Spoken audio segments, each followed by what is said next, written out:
In this video, we continue our Namibian adventure as we explore more of Sossusvlei and make our way to the peaks of Spitzkoppe.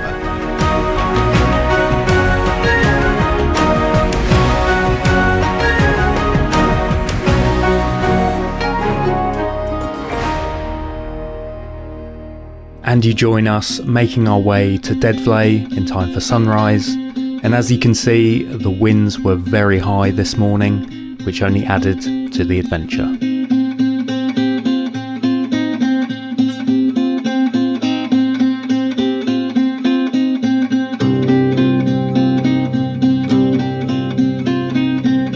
I then positioned myself right on the edge of the pan and lined up a shot of the trees against the beautiful dune backdrop.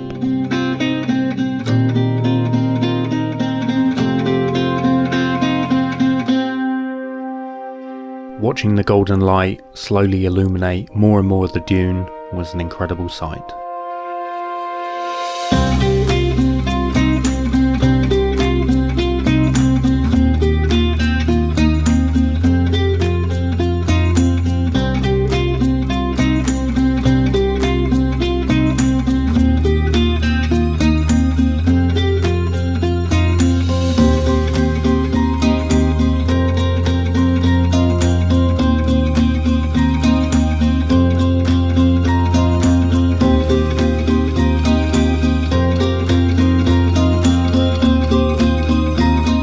As the sun got higher in the sky, we saw some really interesting shadows cast against the clay pan.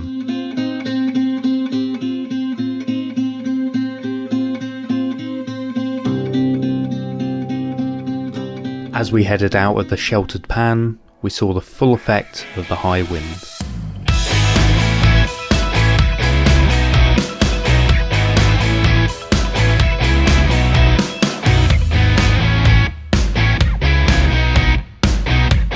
We then made the short journey to Dune 45, which would be a little bit less crowded.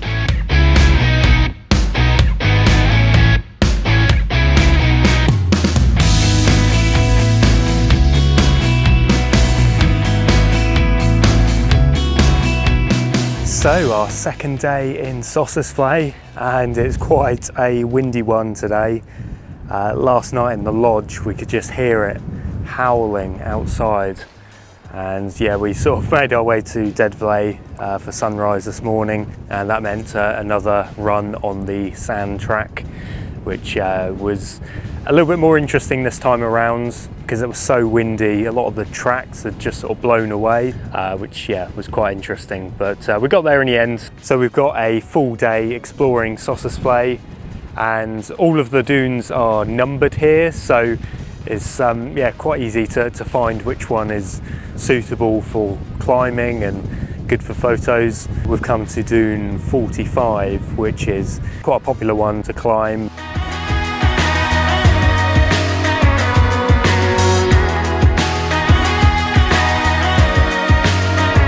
Alright, so we've come to the top. What a view from up here.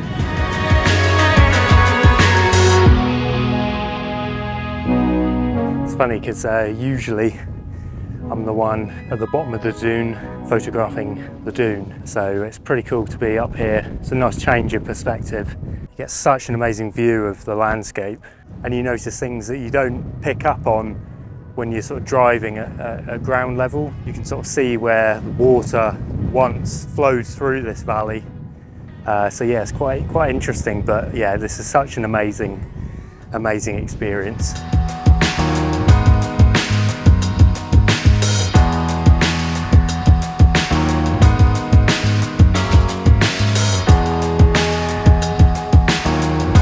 As we made our way back to Sesrium, we spotted plenty of wildlife.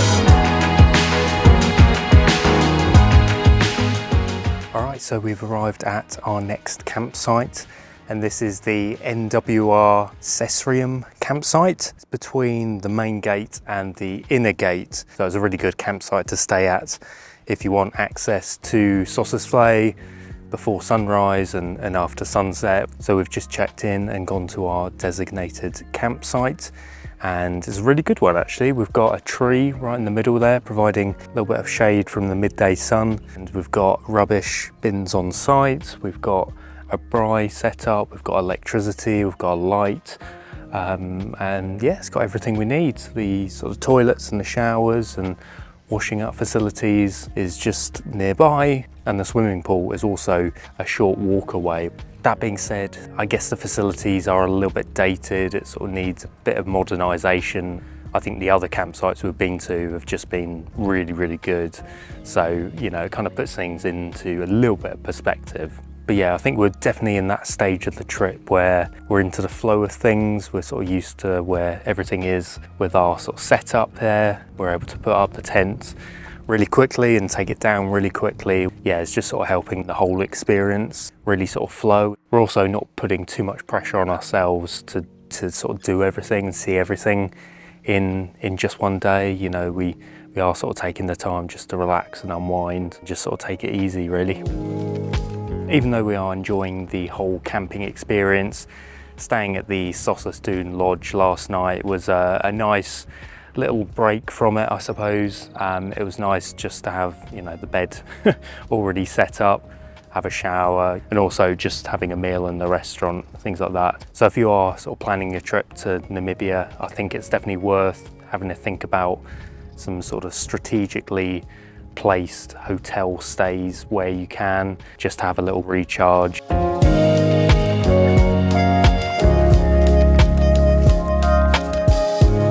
So it's approaching sunset now, and I've come to Dune 39. This is a beautiful dune in the far distance. It's got a lovely sort of sweeping S-curve, and there's some very nicely evenly spaced trees at the bottom of the dune, and yeah, it just makes for a great scene. As the sun gets lower, I'm hoping one half of the dune in shadow and one half in sunlight. This really is a lovely time in the day. It's just cooling off now. There's just nobody around. It's just so peaceful. Again, I've mentioned it on previous trips in Morocco and to Death Valley, but as the sun gets lower, the dunes just turn a lovely shade of orange. It's just awesome. I love to see.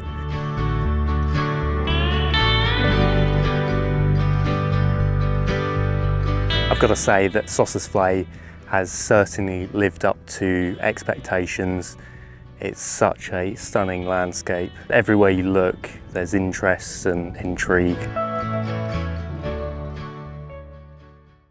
The next day, we headed to Dune 40 for another beautiful sunrise.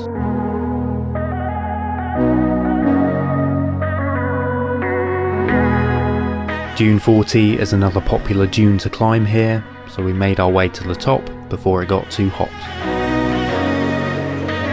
The views were incredible, and we had it all to ourselves. A good place to come to if you want to avoid the crowds at sunrise at the Big Daddy Dune.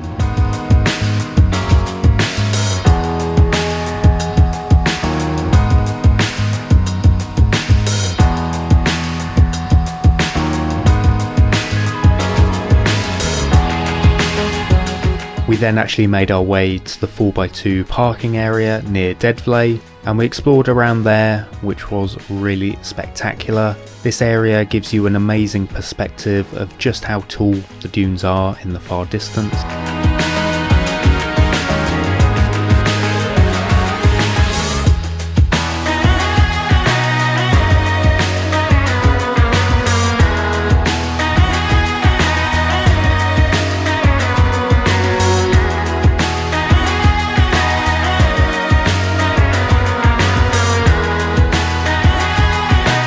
We then headed back to the campsite to enjoy the pool, and we had a spot of lunch in the restaurant, which was pretty good actually.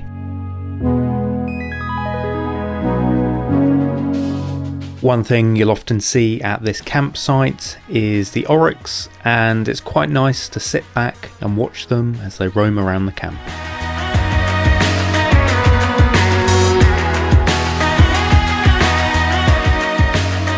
After a relaxing afternoon, we ventured out for sunset. Alright, so it's been another epic day here in Sossusvlei. I've come out quite far away from the main road. I think this is Dune 39, so I was photographing this last night from a different angle. But yeah, this has been an absolutely phenomenal past few days. I think we've both really enjoyed it.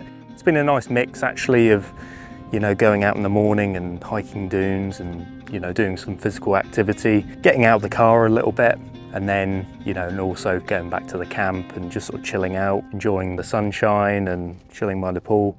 So I think it's been a good mix actually. It's been a nice point in the trip.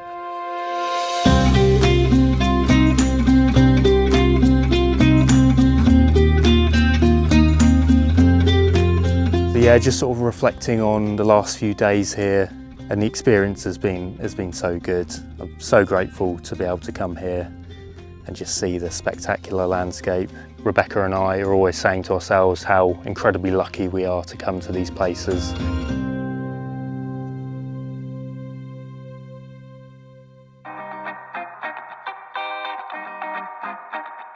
The next morning we got on the road nice and early for what would be a long day of driving as we make our way to Spitzkoppe.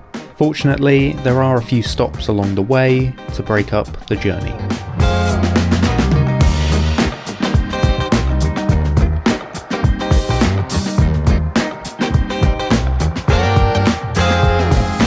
We came across a really nice stretch of road that winded its way through the valleys.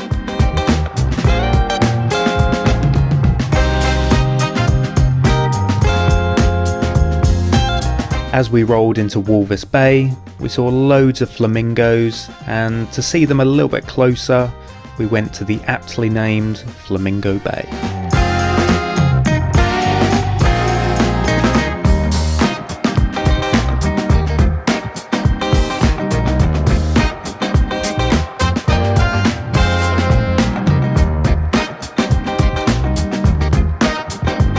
Following a quick stop in Swakopmund to restock on our supplies, we then made our way to Spitzkoppe, and for the final stretch of the journey, the views were spectacular.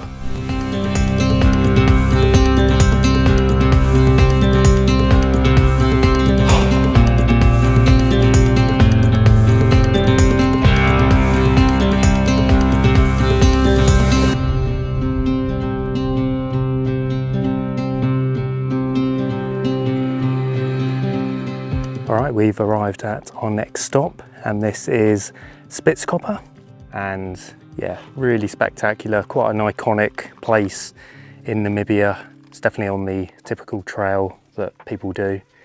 And yeah, we've just arrived at our campsite. This is the Spitzkoppe community campsite. It's a pretty basic camp setup, but what you're really here for is the spectacular surroundings. I suppose a little bit of insider information on this place. So we arrived at about 4 p.m. I think. We got here just in the nick of time actually, because all these campsites dotted around the area are based on a first come first served basis. So we quickly rushed out, and I think we've nabbed a really good spot. This is campsite number 6, and since pitching up we've just seen loads of cars go past trying to find a free campsite, which I can imagine is quite frustrating. I did read up beforehand that some people have come here late in the day and they've sort of spent 40 minutes driving around trying to find a free space. So yeah, definitely worthwhile getting here early.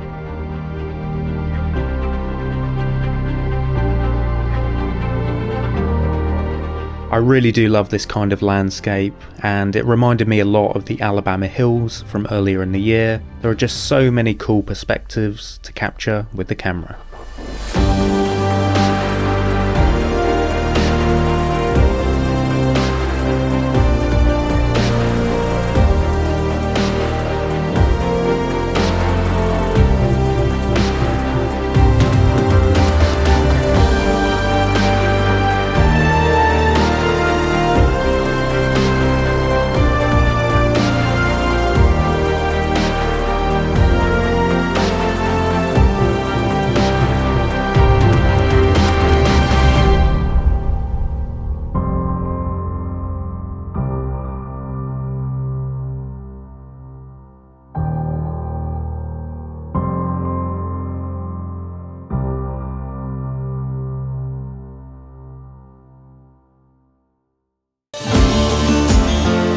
In the next video, we'll be visiting the iconic Sandwich Harbour and then making our way to Etosha National Park for a few days of safari. Thanks so much for watching.